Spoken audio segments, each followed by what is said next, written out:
हाम्रै पूर्वी पहाडमा उत्पादन भएको तरकारीहरू उब्जाहरू यही मुनि तराईमा झापा सुनसरी विराटनगरमा खान पाइएको छैन। यो दुःखको कुरा हो। यो दुःखको समाधान गर्नुपर्छ र त्यो दुःखको समाधान गर्ने पार्टी बन्न चाहन्छ राष्ट्रिय स्वतन्त्र पार्टी।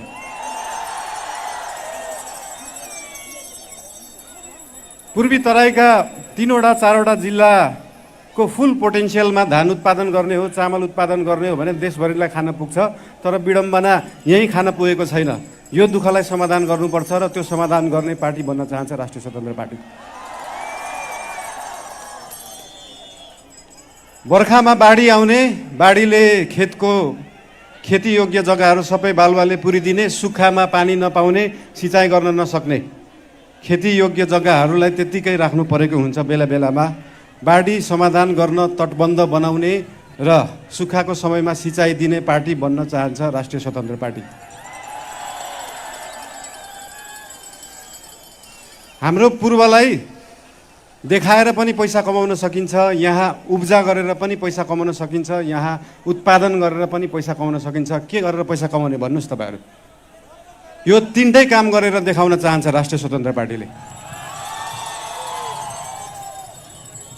हाम्रो किराँतहरूको, सम्पूर्ण नेपालीहरूको आस्थाको केन्द्र मुकुमलुङ, खुवालुङ, पाथिभरा जस्ता ठाउँहरूलाई 77 जिल्लाका नेपाली दाजुभाइ दिदीबहिनीहरूले आस्था राख्न पाउन्, त्यो आस्था देखाउने पार्टी बन्न चाहन्छ राष्ट्रिय स्वतन्त्र party.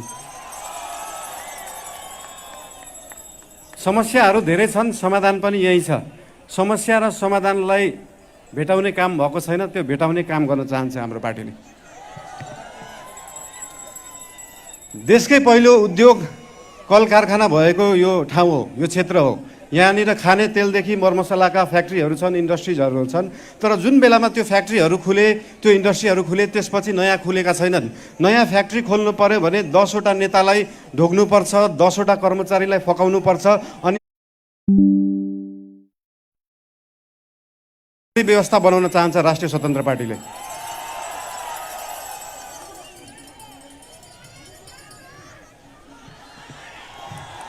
I love you too. I love you too.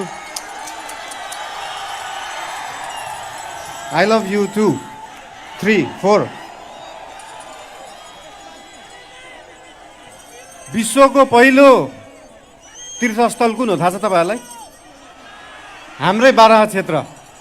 यो हामी नेपाललाई पनि कतिलाई थाहा छैन।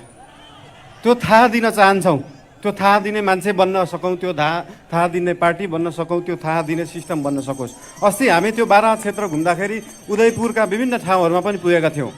उदयपुरको त्यो कोस्टल एरिया हेर्दाखेरि इन्डोनेसियाको बाली, मालदिभ जस्तो विकास गर्न सकिन्छ कि जस्तो लाग्यो। त्यस्तो विकास गर्ने पार्टी बन्न चाहन्छ राष्ट्रिय स्वतन्त्र पार्टी। यता पिउने पानीको पनि धेरै समस्या छ। धरानमा पिउने पानीको डिपिआर पहिल्यै भएको थियो, त्यो डिपिआर भयो। त्यो खानेपानीको व्यवस्थापन कोसीबाट मेकानिकल लिफ्टिङ गरेर धरानमा पानी ल्याउनलाई लगभग 5-6 अर्ब लाग्छ। तर सायद यहाँका जनप्रतिनिधि त्यो सरकारमा पुगेन होला, त्यहाँको पार्टी पुगेन होला। कुन पार्टी पुग्छ अब त्यो सरकारमा? यो भेगलाई त्यो पिउने पानी खुवाउने पार्टी बन्न चाहन्छ राष्ट्रिय स्वतन्त्र पार्टी। तपाईलाई थाहा छ नेपालको 60-70% फुटबल प्लेयर कहाँबाट निस्किन्छ? यही पूर्व क्षेत्रबाट निस्किन्छ। तर फुटबल प्लेयरहरूलाई उत्पादन गर्नलाई, त्यो ग्रासरुटको फुटबललाई विकास गर्नलाई, त्यो खेल मैदान विकास गर्नलाई अहिलेसम्म सकिएको छैन। एउटा स्टेडियम बनाउन सकिएको छैन, ग्रासरुट लेभलको ट्रेनिङ सेन्टरहरू बनाउन सकिएको छैन। त्यो ट्रेनिङ सेन्टर बनाएर त्यो फुटबल विकास गर्नलाई आज गरेको हाम्रो इन्भेस्टमेन्ट 10 वर्ष पछाडि देखिन्छ। एउटा फुटबल प्लेयर राम्रो बन्नलाई कम्तीमा पनि 10,000 घण्टा प्र्याक्टिस गरेको हुनुपर्छ। त्यो प्र्याक्टिस गराएर राम्रो फुटबल प्लेयर उत्पादन गर्ने स्वभाव बोक्ने पार्टी बन्न चाहन्छ राष्ट्रिय स्वतन्त्र पार्टी। र अन्त्यमा जसरी यो सिलाम साकमा लाछुजु, यो सिलाम साकमाले मृत्युलाई छेक्छ, मान्छेलाई कालबाट जोगाएर राख्छ, त्यसरी नै देशलाई जोगाउने पार्टी बन्न चाहन्छ राष्ट्रिय स्वतन्त्र पार्टी। धेरै धेरै धन्यवाद। नमस्ते।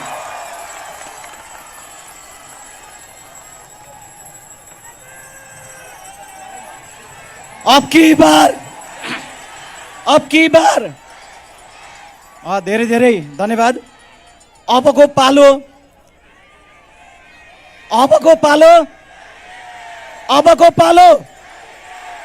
जसले हाम्रो लागि धेरै दुःख खेप्नुभयो, सबैको आँखाको निशाना बन्नुभयो, तर पनि डगमगाउनु भएन।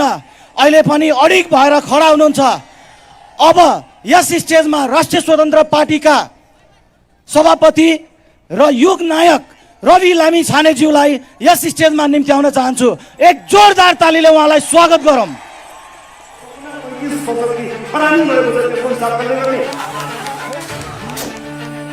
अब नेपालले यो गरिबी सहन सक्दैन, अब नेपालले यो विरोध सहन सक्दैन र पर्दैन। मेरो स्वर्गीय आमाको तस्बिरमा हेरेर मैले भने आमा बालनले देश बनाउँछ। गाउँ सहरका युवाहरूमा आशा जगाउँदै राजनीतिको अर्थ बदल्ने नारा लगाउँदै अहिले रगत लखपतिको सरकार लाज पचाएर अझै घिन पचाएर बसिरहेछ। जय घन्टी।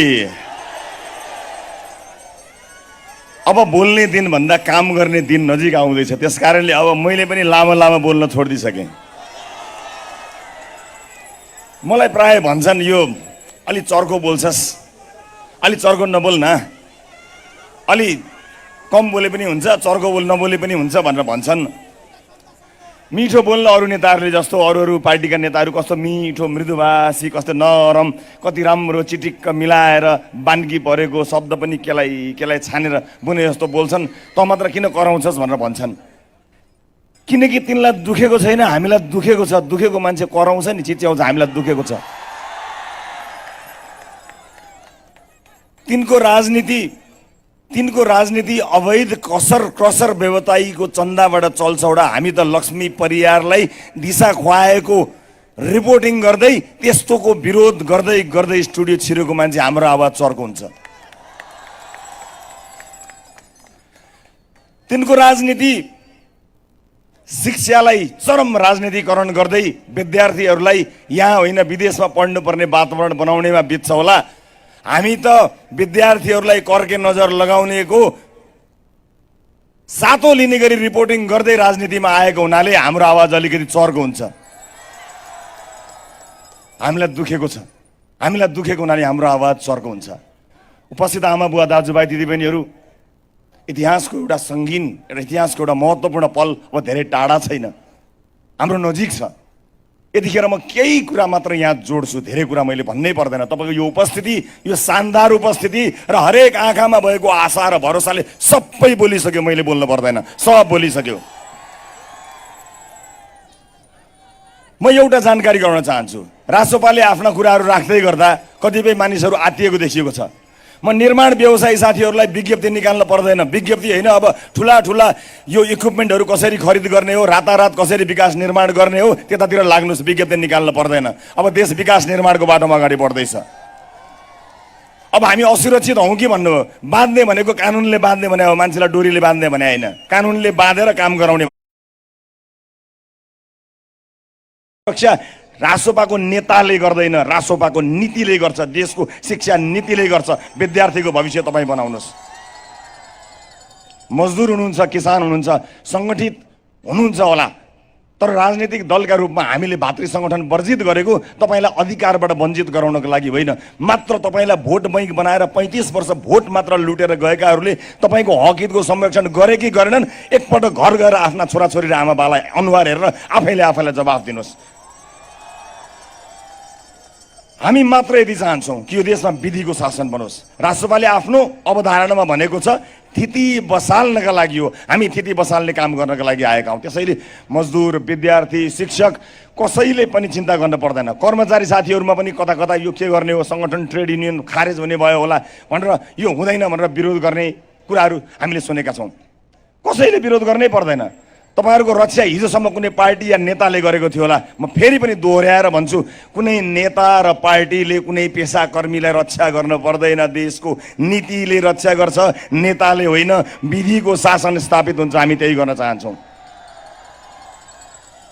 बाँकी रह्यो सुशासन र भ्रष्टाचार। भ्रष्टाचारको कुरामा त रासोपा निर्मम छँदैछ, हामीले भनेकै छौँ, बाचा पत्र मार्फत भनेका छौँ।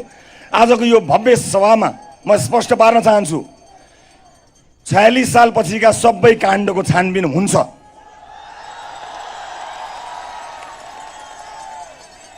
प्रतिशोध हुँदैन हिसाब हुन्छ, प्रतिशोध हुँदैन हिसाब हुन्छ। जति पनि लघुवित्त सहकारी लगायतका जति पनि समाधान निकाल्न नसकेर आरोपमाथि आरोप लगाएर यसलाई समस्याग्रस्त बनाएर राख्ने तर समाधान नगर्नेहरूलाई म यहीबाट भन्न चाहन्छु, रवि लामिछानेलाई थुन्न बाहेक कुनै मान्छेले 1 रुपियाँ फिर्ता पायो? पाएन। आरोप मलाई लगाऊ तर रासोपाको सरकारले 100 दिनभित्र छोट साना बचतकर्ताको पैसा फिर्ता गर्न सुरु गर्छ, तयार भएर बस्नु होला। धेरैले भन्छन् अब हाम्रो सरकार आएपछि सुकुम्बासीलाई उठाउँछ, डोजर चल्छले भनेर भनिरहेका छन्। म यही सभा मार्फत सम्पूर्ण भूमिहीन सुकुम्बासी साथीहरूलाई भन्न चाहन्छु, तपाईँको समस्यालाई सधैँभरि समस्या बनाएर राखेका जति पनि घोषणापत्रहरू छन् ती घोषणापत्रमा यो अन्तिम पटक बनोस् भूमिहीनका नाममा भोट माग्ने। हामी दीर्घकालीन समाधानका लागि बालनजीले आफ्नो वाचापत्रमा नै भनिसक्नु भएको छ, दिन गनेर हामीले भनेका छौँ।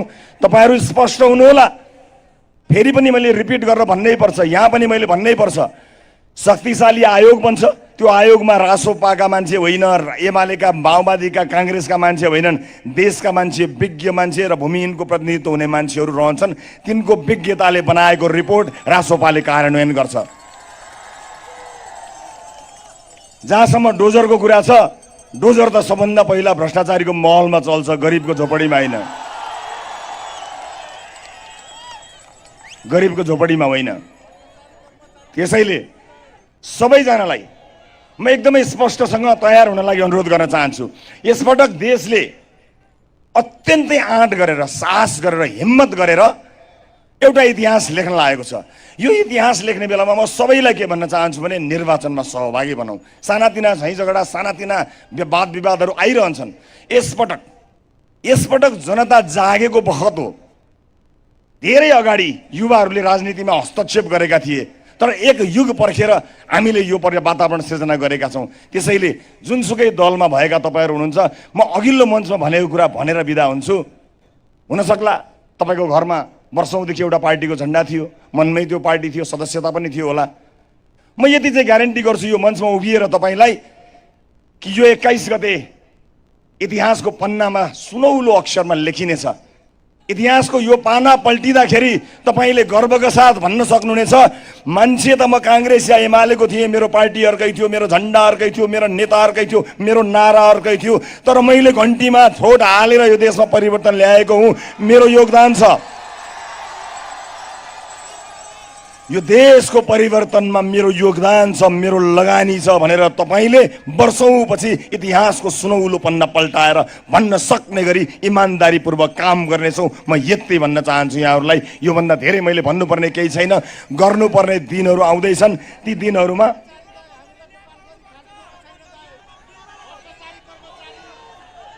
अब भ्रष्टाचारको कुरामा, निर्मम हुने कुरामा मैले अस्ति नै भनिरहेको थिएँ, हामी दुईजनाको अनुहार हेर्नुहोस् न, हामीले नगरेको आँट कसले गर्ला?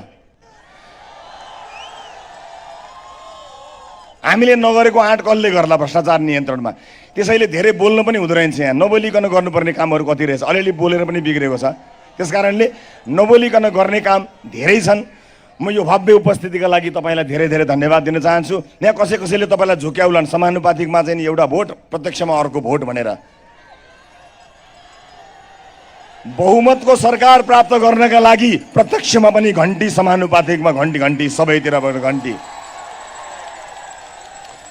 कुनै दललाई सप्रन मन छ, सुध्रन मन छ भने 5 वर्ष प्रतिपक्ष, सडकको प्रतिपक्ष बनेर सपिएर आउन्। हामीले खराब गऱ्यौँ भने तपाईँका लागि तिनी विकल्प बनाउन्। यसपटक मात्र घन्टी, यहाँ पनि त्यहाँ पनि घन्टी, सबैतिर घन्टी बजाउनु होला। म यति भन्न चाहन्छु यहाँहरूलाई। यो उपस्थितिका लागि फेरि पनि धेरै धेरै धन्यवाद दिन चाहन्छु। भ्याएसम्मका ठाउँमा पुग्ने कोसिस हाम्रो जारी छ। कहीँ कतै पुग्न सकेनछौँ भने हाम्रो तर्फबाट तपाईँहरूले घर घरमा गएर मत मागिदिनु पर्नेछ। हाम्रा लागि, तपाईँका लागि, आफ्ना लागि र भोट हाल्न तयार भइदिनु पर्नेछ। यो चुनाव सारौँ भन्नेहरूलाई म यति भन्न चाहन्छु, सार्ने 4 दिन ओर सारो, हामीलाई ठिक छ। 4 दिन पनि अलि लामो भयो। यो सारौँ भन्ने कुरा नगरौँ, चुनाव गरौँ, चुनावले दिएको परिणाम स्वीकार गरौँ, देश अगाडि बढ्छ। लोकतन्त्रको ठेक्का कसैले नलिउँ, लोकतन्त्र जोगाउने यतिका जनता छन्, यतिका सचेत जनताले देशमा लोकतन्त्र पनि जोगाउँछन्, देश बनाउँछन् पनि र बचाउँछन् पनि। हस्, सबैको जय होस्, जय देश, जय घन्टी।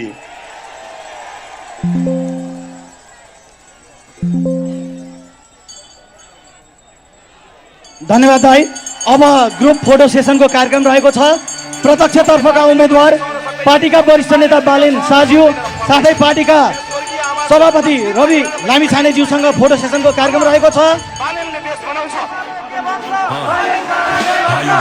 साथीहरू, यहाँ एउटा एटिएम कार्ड हराएको छ, भेटिएको छ। उमेश गिरी नामको एटिएम मसँग छ, कृपया स्टेजमा सम्पर्क गर्नुहोला। एनआइएमबी ब्याङ्कको एटिएम कार्ड। अब की बार अझै धुन पचाएर बसिरहेको छ। अब की बार रवि दाई, रवि दाई, हाम्रो रवि, हाम्रो देश, हाम्रो बालेन, हाम्रो देश। अब की बार, अब की बार, अब की बार जय घटे, जय घटे, जय देश, जय देश। आजको यस कार्यक्रममा सहभागी जनाइदिनु भएकोमा सबै जनसमुदायहरूलाई हृदयदेखि नै हार्दिक धन्यवाद व्यक्त गर्दछु र कार्यक्रम समापन भएको घोषणा पनि गर्दैछु। साथै फागुन 21 गते प्रत्यक्षतर्फ र समानुपातिकतर्फ भोट केमा, भोट केमा। अब की बार, अब की बार। यहाँ एउटा एटिएम मैले भेटेको छु, मसँग आएको छ। यो एनआइएमबी ब्याङ्क हो। एनआइएमबी